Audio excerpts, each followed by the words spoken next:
Hello everybody, welcome back to the channel. It's so good of you to join me here today. So today I want to take the time to do a quick presentation to kind of double down on some of the concepts that I've previously discussed in some of my other videos. Now, if you recall discussing some of the videos, particularly the one dealing with rare earth elements, one of the things that I mentioned in that video is actually something that in a few days has been proven to be true, which is that we don't know what we don't know, meaning that we don't know how much potential resources, energy, and deposits we have on this planet.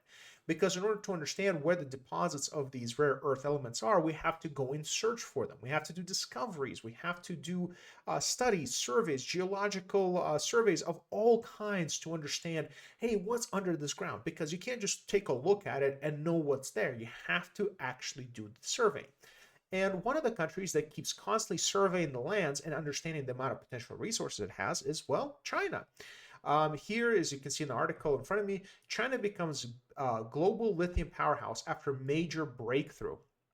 So China is going through all of its lands, all of its properties, and trying to see what it actually has beneath the soil on which the people there stand upon.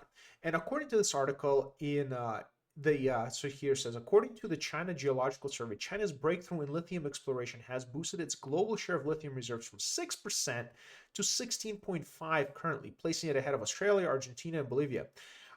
So lithium, again, it's second only to Chile. So what does that mean for the United States? What does that mean for other countries across the world?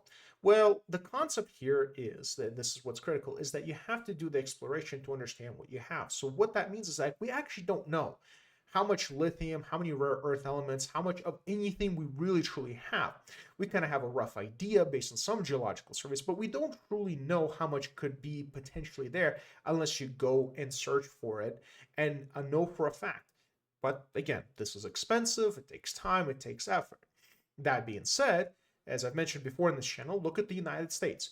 20 years ago, we were looking at Alaska as kind of like our last hope and our last salvation for the impending oil and fossil fuel crisis that we were going to think we're going to have in this decade, particularly in the 2020s. So 20 years ago, we were looking to this decade as being like, man, everybody is just cooked because we're just not going to have any oil.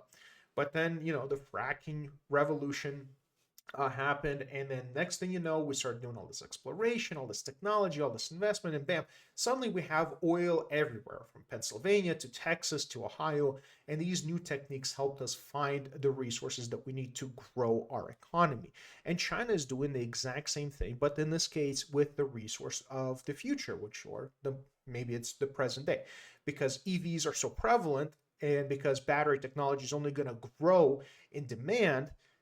Guess what? You're going to need to know where all the lithium is going to be. Again, if you look back 100 years ago, we probably didn't know about half of the discoveries of oil and where they were at. I mean, just look at the Middle East. One of the reasons why the British and the French and everybody kind of just didn't really pay attention to the Middle East for hundreds of years or any of these imperial powers is because there was nothing there until, oh, hey, guess what? Oil, right? So you have to discover this stuff in order to know what's there.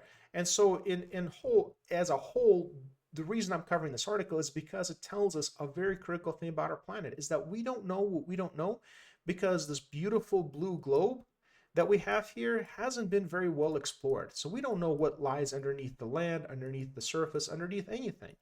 And we don't know because we have to go out there and search for it. And at the end of the day, the things that might sound a little bit doomeristic today might not necessarily be so because a major discovery could be just looming right around the corner.